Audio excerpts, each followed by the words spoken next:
Here in the UK, 1 in 7 people is said to be neurodiverse.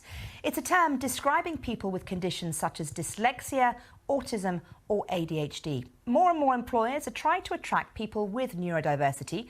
The British intelligence agency, GCHQ, has been doing so for more than 20 years. And a major record label has produced a book aimed at making the working environment more inclusive. Chichi Azundu has more.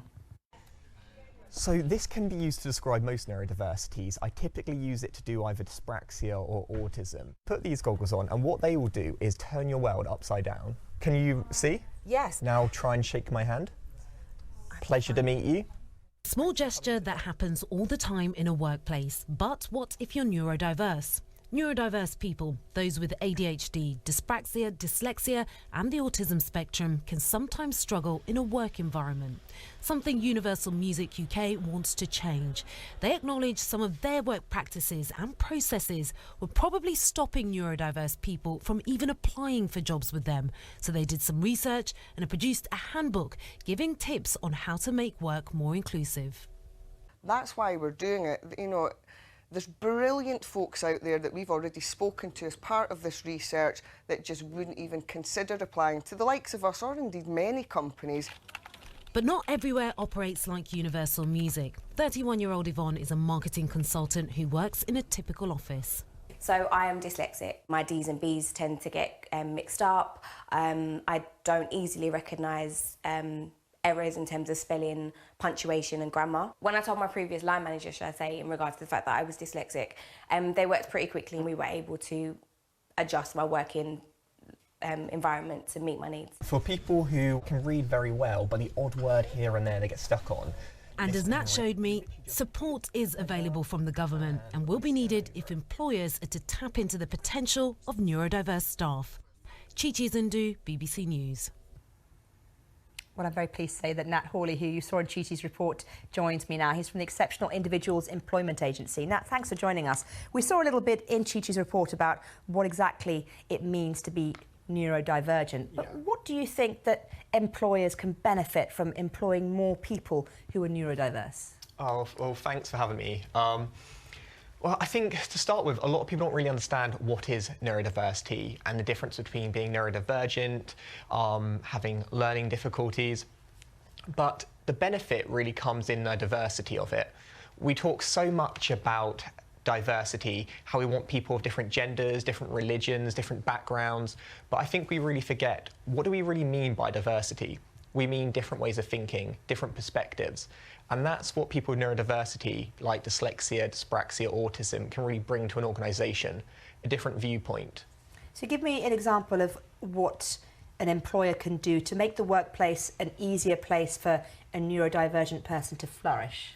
Well, some of the advice that Exceptional Individuals gives to organisations is more flexibility.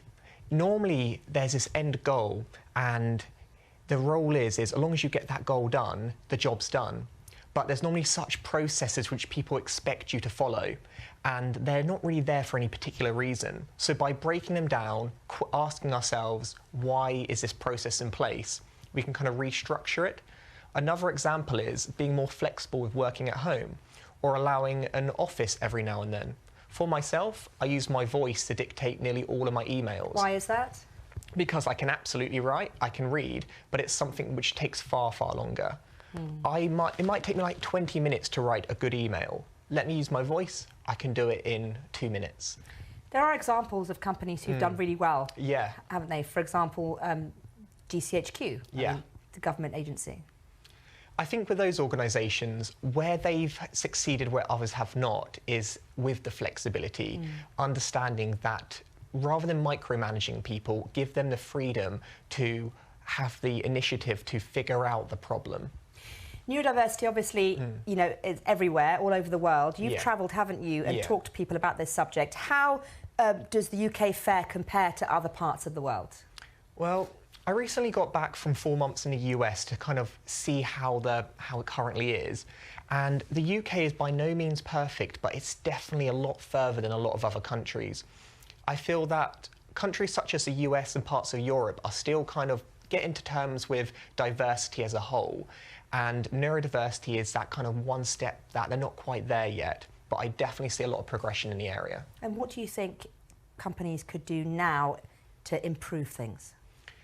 I think one of the biggest things is real understanding and education. I meet people on a daily basis while working at Exceptional Individuals, and people they're all very positive, they love meeting me, but when you really talk to them, their knowledge of even things like dyslexia isn't that strong.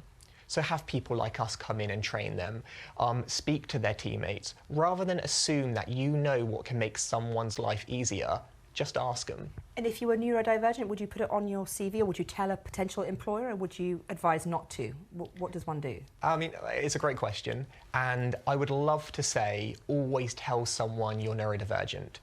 Unfortunately, we don't really live in that world at the moment, and the way I normally judge it is case by case. If you do your research and you find out this company is already doing great stuff in diversity and inclusion, they have their own networks, they've got policies in place, then the benefit of disclosing is really high.